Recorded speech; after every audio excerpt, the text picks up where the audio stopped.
بسم الله الرحمن الرحیم. سلام عرض ادب دارم خدمت تمام ملت رنجیده و مجاهد پرور افغانستان.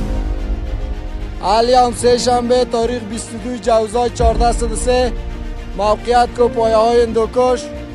مقاومت مقدس ما تا رسیدن به پیروزی در مقابل گروه جاهل و جنایتکار به نام طالب ادامه دارد و من الله توفیق.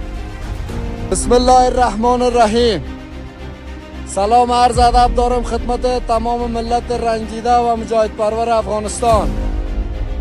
الیوم سه شنبه تاریخ 22 جوزای 1403 موقعیت کو پایه های هندوکش. مقاومت مقدس ما تا رسیدن به پیروزی در مقابل گروه جاهل و جنایتکار به نام طالب ادامه دارد و من الله توفیق. بسم الله الرحمن الرحیم. سلام عرض ادب دارم خدمت تمام ملت رنجیده و مجاهد پرور افغانستان. الیوم سه شنبه تاریخ 22 جوزای 1403 موقعیت کو پایه های هندوکش.